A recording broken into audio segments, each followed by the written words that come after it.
Hey, what's going on there, guys? Nick here from Absolute MTG, and I'm back with another deck tech for you. Today we're going to be taking a look at Jund Midrange for the Modern format, and the entire deck list is in the description below where you guys can check it out if you just want to take a look at that real quick. The deck list is also available via TappedOut.net. You guys can view it on there, and if you're not sure of any of the cards, you can scroll over the names with your cursor, and a little image will pop up so you can read that. So, Jund Midrange is probably one of the most popular decks in Modern. Rightfully so, it's a really good deck. It utilizes a lot of really powerful cards, and there's a lot of different variations to it. There's a lot of specific stuff that people like to play, they don't like to play, so I'm going to be sharing with you guys what I enjoy playing for Jund Midrange and what has been working. So, to get started, we really have like the base of this deck being pretty much the same. Like, you have your Deathrite Shamans, Dark Confidants, Tarmogoyfs. Some decks will either play and go heavy on Scavenging Ooze, some of them won't. Olivia Voldaren, which is, some people play it, some people don't. Some people think that it's really risky because you're playing Dark Confidant in here. Liliana of the Veil, which is absolutely standard with this type of a deck. Lightning Bolt as well. Inquisition, Thoughtseize, Abrupt Decay, Terminate, Maelstrom Pulse, and Phyrexian Arena. So, with our Deathrite Shaman here, the first card that we mentioned, Deathrite Shaman is going to allow us to accelerate into 3 drops like Liliana of the Veil on turn 2, where we are going to be getting rid of the fetch lands that we used in turn 1, or I guess in turn 2 as well, we can do that. And we're going to turn those fetch lands, or any fetch lands that our opponents have, into advantage for us in terms of mana. Deathrite Shaman is also going to be able to punish our opponents based on instants and sorceries in the grave, where we can eat those and we can have our opponent lose life. And we can also eat creatures out of the grave using the ability for green, and we can gain back 2 life if life loss is a issue for us, if we are trying to make sure that we're not losing a race with an aggro opponent or something like that.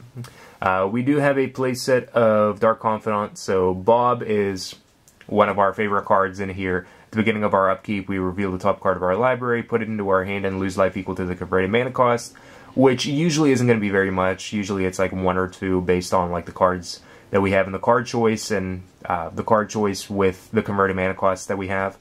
Usually we're not going to be losing a whole lot. All of our stuff's pretty cheap, and if we can hit into lands with Dark Confidant off that ability, we're definitely in the perfect spot. We have Tarmogoyf. So Tarmogoyf is the most powerful creature that we have in this deck for 2 mana, and the more we can eat and have in the grave, and the variety of things that we can have in the grave, Tarmogoyf just gets bigger. We do run into the obstacle of playing against like Tron, where they're playing Relic of Progenitus main board, so that's kind of a problem. Affinity will sometimes side in Rest in Peace because they can make Tarmogoyf really small, but ultimately Tarmogoyf is still just really good. It's a really good creature to have in this type of a deck, and for 2 mana, getting like a 5/6 creature is just nuts. We have 3 Scavenging Ooze. So I like Scavenging Ooze as hate for any of the graveyard-based decks, but it's also a really powerful creature, just kind of like Tarmogoyf, where it can eat things and it just gets bigger, and it's just a 2 mana creature. You do gain back some life, which can make the difference in certain cases, but it does also hinder stuff like Undying and Persist. Things go and hit the graveyard and then they come back, so we can eat them in the meantime so that they don't come back. That's always plus side to stuff. But ultimately, like, aside from Disruption, Scavenging Ooze is just a powerful creature to have, and you can build it up pretty easily while helping you stabilize in different swings that your opponent may be making with big creatures or a lot of different creatures at one time. The Olivia Voldaren is kind of unique. People will or won't play it. I like it because it gets rid of X1s, and it's also a powerful flying creature that usually gets over most things, so the Olivia is pretty nice to be able to ping stuff and get rid of it, and it is also pretty nice whenever you're able to take your opponent's things. We usually don't have the mana to do that, but whenever you have like 6 mana open where you can ping 3 different things, or deal 3 damage to one of your opponent's creatures and make your Olivia bigger, it's just kind of gravy. The Liliana of the Veil forcing opponents to discard, or forcing all of us to discard. Ultimately, we're not going to be losing out with Liliana, where we're forcing our opponent to discard stuff unless they have Lexodon Smiter. -2 forcing our opponent to sack a creature, and -6 where we separate their permanents into 2 piles. They keep one, and then they have to sack the other. So Liliana is really awesome as a 3-drop. Lightning Bolt, pretty standard, deals 3 to target creature or player. Inquisition and Thoughtseize is split up, with Inquisition being a 2 of and Thoughtseize being a 3 of. Thoughtseize hits more things. Thoughtseize doesn't have the bias of anything above 3 converted mana cost, where Inquisition is only going to hit things 3 converted mana cost or less. So it ends up being good up against things like Boggle and a variety of different decks like aggro. You can hit a lot of different things with them, and even just other decks you can get to see what they have and maybe take like a Lightning Bolt or something like that, something small. Either way, knowing what your opponent has is good information all the time. But Thoughtseize hits non-lands. The only downside is you lose 2 life with it, so you kind of have to pick your battles where you're going to be losing life and where you're not going to be. We have 3 Abrupt Decay getting rid of permanents with 3 converted mana cost or less, and that is non-land permanents with 3 converted mana cost or less. Can't be countered by spells or abilities, and it's a good way to pinpoint different creatures that our opponents have. Like if we're playing up against aggro and we need to get rid of like Tarmogoyf and it's too big that we can't Lightning Bolt it, Abrupt Decay is good for that. We can also just get rid of any small creatures that our opponents have in aggro, and it's also good for things like Skull Clamp if we're playing up against Affinity. Any good permanents like that, Abrupt Decay is going to deal with them, so that's pretty good. To Terminate, to destroy target creature, it can't be regenerated for 2 mana. At an instant speed, it's really good. And Terminate, most decks are going to be playing it as a 2 of. Some of them will choose like 1 of, but I think 2 of is where you want to be with Terminate, just because it's a universal removal that doesn't have a bias. It's not going to have a bias like Go for the Throat or Doomblade, and it can't be regenerated. Sometimes ends up being relevant, but usually it's not. Usually it's just a 2 mana instant speed kill spell for us. We do have 1 Maelstrom Pulse, so destroy target non-land permanent and all other permanents with the same name as that permanent for 3 mana. It just hits things like Planeswalkers, any other like enchantments that our opponents may have, or an artifact, Birthing Pod. So there's some things that Maelstrom Pulse can hit that other things can't. But ultimately, you just want to be hitting value targets that your opponents have. And if they have them in multiples, Maelstrom Pulse gives us even more value. And then the last card is Phyrexian Arena. So it's essentially like having a 5th Dark Confidant. It's a 3 mana enchantment. At the beginning of our upkeep, we draw a card and lose 1 life. So it's kind of like a double-edged sword, where if we've been hitting lands with Dark Confidant, then the Phyrexian Arena is actually making us lose more life than Dark Confidant.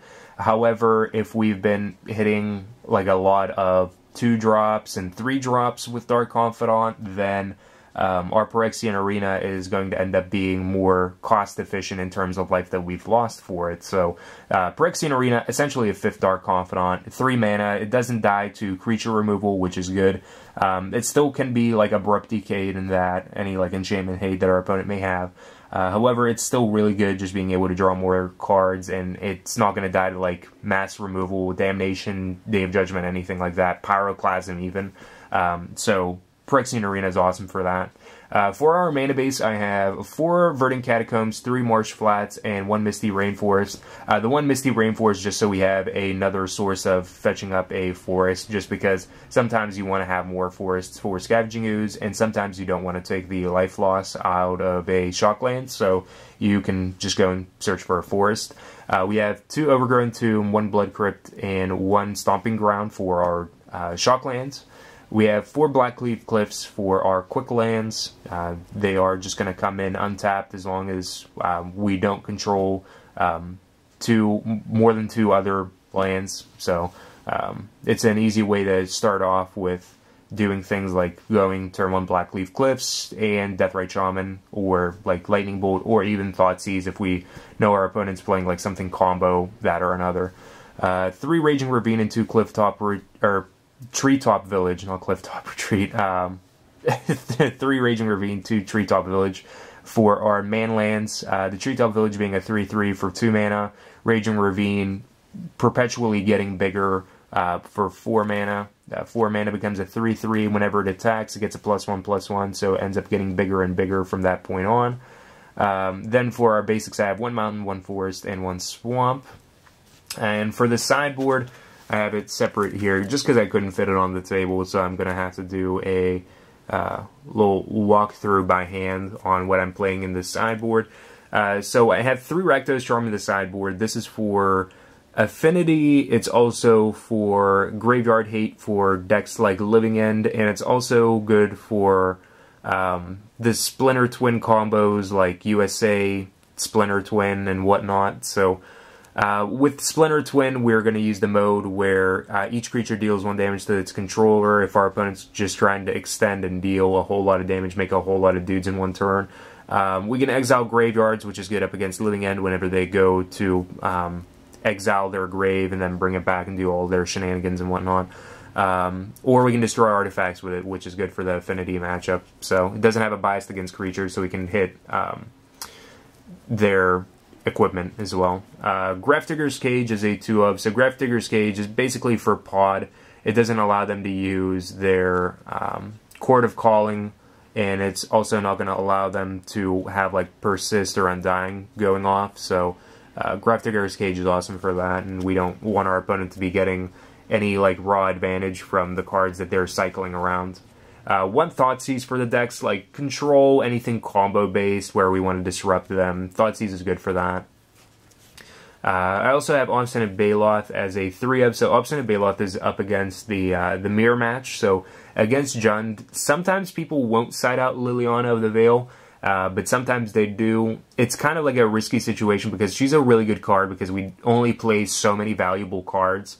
However, at the same time, if our opponent forces us to discard and we discard a Obstinate Baloth, he enters the battlefield instead and we gain 4 life, and we have a 4/4 for 4 mana, or essentially for free if they force us to discard it, which is just really awesome. So that's the reason why we play the Obstinate Baloth. Outside of that, it just lets us gain life. So if we need it for matchups where our opponent is just absolutely grinding this out, we can side this in over something else. We do have 4 Sowing Salt, so I like the Sowing Salt up against the Tron matchup. I don't like any of the other land destruction spells. I just like Sowing Salt more than anything, because on turn 3, if we can ramp into it with Deathrite Shaman, well, yeah, turn 3 is more realistic than anything else, but turn 3 off of Deathrite Shaman, we can go and we can play it against Tron, blow up one of their lands, and hopefully shut them out. Unless they can Ghost Quarter one of their lands, which even in that case we're still kind of ahead, but not really very far ahead. Sowing Salt is just going to blow up their land, and we can search for their all their copies that are remaining, and we can get rid of them. So Sowing Salt is an easy way to shut down Tron if our opponent doesn't know how to play around it or isn't expecting it. Especially with Jund, Sowing Salt isn't always kind of the thing that people play. They're going to be going for Fulminator Mages more times than none, so Sowing Salt's a little bit more unexpected, and we can definitely punish our opponents for that if they're not expecting it. And to Ancient Grudge, so Ancient Grudge is for the affinity matchups or anything that is just running a lot of artifacts. So destroy target artifact for 2 mana and has a flashback for 1 green. So that is our deck tech for Jund Midrange. If you guys enjoyed it, I would appreciate it if you thumbs up the video and subscribe to the channel for more Magic the Gathering content and videos. And until next time, guys, peace out.